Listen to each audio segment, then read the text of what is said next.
Now then, it's finally time. It's patch 10.1 now, and you know that means another 6 factions, 6 decks. So, if you've never watched one of these videos of mine before, quick explanation. I'm going to be showing you one deck from each faction that I will probably be using on ladder. Certainly want to try out. No, this isn't like a meta report. This isn't me saying these are the top 6 decks in the game right now. It's nothing like that. It's more like it's the start of the season. Sometimes people are a little stuck for ideas. So here's what I've come up with and the things I wanted to run, and I will obviously be fully clear on if I think a deck is really strong or if I'm just kind of playing it because it's a meme. So yeah, there's full transparency on that kind of thing. Just quickly on this patch, like absolutely great patch. I did go over like a first impressions thing yesterday on it, but I'm really pleased with some of the changes. I think the Milver one was pretty incredible. Like such a minor change was exactly what was needed. I think it was kind of perfect. So yeah, looking forward to this patch, and it's our first competitive one in a while, to be honest. I will probably be playing quite a bit. I want to get at least top 500. Maybe we'll go top 200, I don't know. Go for something like that. So, we will go into the decks. So, to start off, we have monsters. We have Keltulis. So, the sort of thing that made me want to come back to Keltulis, because I haven't played Kelly in quite a while, was kind of two things. The first one being Milver's kind of not as good anymore, so less people are going to be playing Guerrilla Tactics. And because Guerrilla Tactics had kind of ruined the day of Keltulis, it was not a great idea to be using Kelly when there's so much movement on the ladder. But I expect to see less, so now she's more prevalent, which I'm happy about. I really like playing Keltulis, and also Old Spear Tip. So if you didn't see what the update for that was and everything like that, the new Old Spear Tip Asleep is 6 power, 2 armor, and it has a counter, so after 3 turns, it banishes itself and pulls the Old Spear Tip from your deck and boosts the base power of your Old Spear Tip by 6. Which is kind of nuts when you think about it in the Keltulis deck. It also has the thing of, if it's damaged, it just pulls Old Spear Tip and banishes itself. So it's kind of like, if you can get it to not take damage or get removed for 3 turns, you get an 18 power Old Spear Tip. If not, you get a 12 power one if it gets damaged. And considering the only way you're going to kill this without just damaging it is something like a Karathi or dealing 8 damage, and there's like a handful of stuff that can do that. That's just super good. Super good. Considering you run Siri Dash when that needs 4 turns and it's just 5 power, now you have something that's 6 power, 2 armor, and only takes 3 turns to get a massive payoff of a huge amount of thinning and a huge unit for Witch's Sabbath, because you're boosting the base power of your Old Spear Tip. That means pulling Old Spear Tip with Witch's Sabbath is pretty massive, to be honest. So I was like amazed by this. Honestly, I won't be surprised to see it get a nerf, because this is very strong, very strong. And then yeah, we're doing the typical kind of Keltulis things. You know, you slam Keltulis, you slam your defender. We'll be going for like Old Spear Tip, Nithril, all that kind of stuff, and then you Witch's Sabbath, pull it all again. I'm not running Caldwell because I'm really not a fan of Caldwell, to be honest. It feels really clowny. I know some people have tried it and they're like, no, it's a great idea because you can do this, that, and the other, but I'm really not a fan. It's really high rolly for me, and I don't typically like playing decks that are going for high roll. I'd rather end on the middle, have more consistency. So that's what we're going for. You know, we've got a lemons to get rid of anything in the graveyard that we don't want to pull with Sabbath, and Siri Dash and all the usual stuff. Honestly, I expect this to be very good. So I will literally be trying this like once I've finished recording and uploading this video and everything. For Nilfgaard, I'm basically going to be running a deck I was running a couple of days ago. It was my last like gameplay video.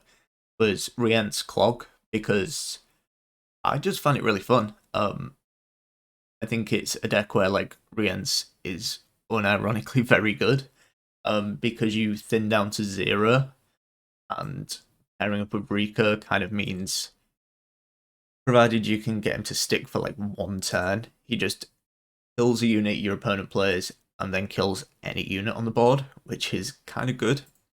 And they just kind of buff this, arguably out of nowhere. So Rient's got a point buff, Roach got a point buff, and we got a provision buff on Knickers. So what I've done with that provision buff is I just removed the Infiltrator because I found it was kind of disappointing, and just put in an Assassination, just another little piece of removal. Kind of felt like I wanted a bit more removal, but not to the point where I'd want to run a Karathi or anything like that. I genuinely think this deck is very, very good. It just feels very consistent because we're not running things like mentors where we're kind of having to wait for adrenaline or anything like that. We're just running some very, very solid Nilfgaard cards with the Clog kind of stuff going on, and with Rient and Colgrim to kind of finish us off. It's a huge amount of points. And of course, Snowdrop with Tactical Decision Leader is kind of insane.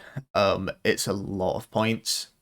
Now, you'll see we have 1 Blightmaker, but 2 Mage Assassins, so the general idea is the Blightmaker pulls 1 Mage Assassin, and then when we use our leader, we put Afan and 1 of the Mage Assassins back in our deck on top, so it thins those out. And honestly, I kind of love this deck, to be honest. It's one of my favourite decks in a while. And I know some people hate Clog, and I don't care. It's really fun. I really enjoy playing this deck, so yeah, be pulling this one out on ladder very, very soon. Yeah, NR's going to be nice and short. I'm literally just going to run Alumni, simply because, you know, I've kind of said this before, I find Northern Realms to be one of the more boring factions, and that's more on the part of how they've been developed and just their progression through the patches and things like that. You really kind of pigeonholed with what you can do for NR that's actually good, because so many cards are just kind of point slam.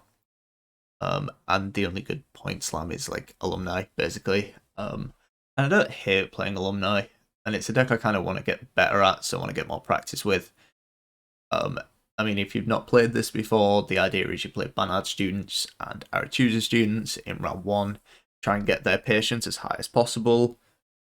You can get a Letitia behind Adonomia. If your Letitia kind of ticks up, you can get some very high patience values on your students. And then you can use things like Chapter of Wizards, Adalia, and all those kind of things to play a lot of Alumni that play for a lot of points. And it's pretty solid. I mean, it still works on ladder, despite a couple of changes, like Rafad's has been nerfed, things like that, but it's still solid. But as I say, I don't find NR that interesting at the moment. Probably because the 2 cards that came out for them were kind of like Hensil wasn't that amazing, and Radovid was only good when he was working how he shouldn't. So yeah, hopefully we see some interesting kind of changes for NR.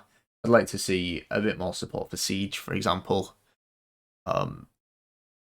And I may work on getting Commandos usable again, because I kind of enjoy Commandos. It's a bit of a brain dead deck, so it's pretty fun. So yeah, that's about it for NR.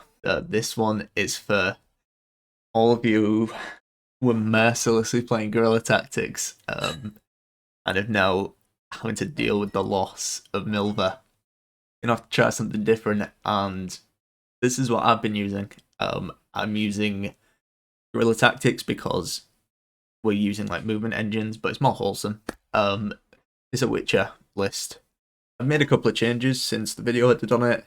I've thrown in a Gezrus because I initially didn't put it in because I was thinking, wasn't expecting to really consistently like flood the rows or anything like that. I was thinking, probably not gonna get like Gezrus value, and it honestly surprised me. I think the like Witcher trio was a big part of that. And obviously we're looking for a long round, so we're naturally kind of leaning into that Gezrus kind of playstyle.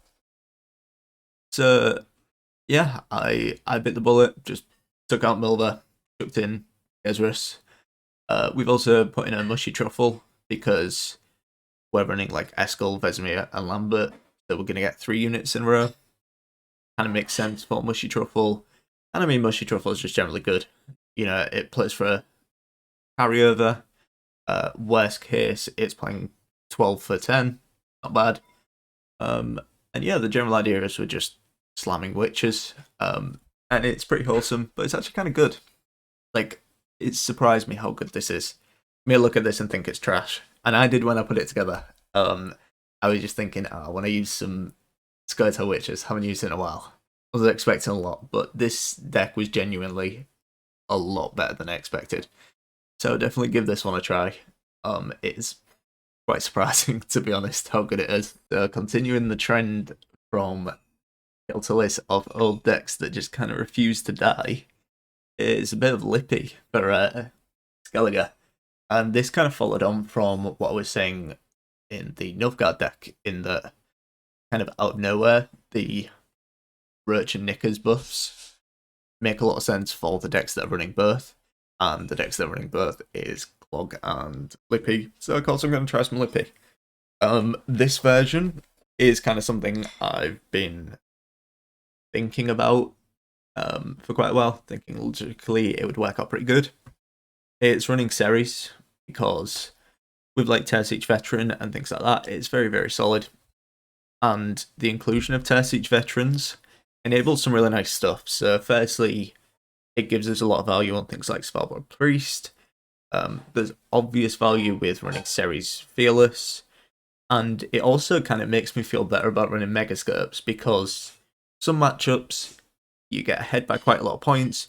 You feel comfortable using Megascopes on your Shield Maidens, because then the idea is when you Lippy, put it all back in the deck, Ceres will then pull, you know, a ton of Shield Maidens, you know, 4, 5, 6, whatever. And the problem with this is sometimes Megascope's like way too slow, because sometimes you can't get away with just playing 4 points. And that's where the veterans come in. You can just make a copy of a veteran, get an 8, roll some running great swords, get a copy of a 10. All good. We also have a Offering of the Sea in there, because I expect to see Lippy on ladder as well. And I think it's a nice little card that kind of plays pretty nicely alongside this deck, because Offering to the Sea has no downside on your own side because you get a point for each unit damaged. Anything that has like armor, for example, ends up with like positive points for us. So Knickers, for example, his armor gets hit, he doesn't get damage, but it boosts the Siren it spawns by 1 anyway, which is obviously really nice. And we have a lot of units that don't really care about getting damaged, so things like Hermit, things like your Tear Siege Veteran. If we play a Harold Hound Snout, for example, and we spawn the 3 skulls, just going to kill those skulls. And it kind of made sense in my mind. And I got a chance to play like 1 game with this before I recorded the video, and it was a Lippy mirror, and this deck beat the traditional list that's running like Bear Witches and things. So I'm kind of the opinion that this deck is probably the best way to go if you want to run Lippy. If not the best, very close. So I'm gonna be experimenting with this a bit. There might be some minor changes you can make, but I think it's pretty close to what you want to be running if you're going for a self-damage hybrid with Lippy. So to finish us off, we have Syndicate. And I'm trying out some bounty stuff with this. So just quickly on the King of Beggars nerf, I think it's a really good nerf, because it's kind of got rid of that interaction of just being able to use Savola to pull him out. 3 more coins you need to spend on tributes isn't a huge amount, but I think it kind of does enough, if that makes sense. It gets rid of that toxic interaction of just 1 tribute card pulling him. It does require a little more. And I kind of spoke about this on Twitter when I was talking to some people about it. I would much rather see nerfs like this, where you take a kind of broken, overpowered card and turn it into a strong card, and then if it needs another tweak in a month or so, that's fine, rather than them just absolutely nerfing this into the ground and it being unplayable. Which, you know, this has happened plenty of times.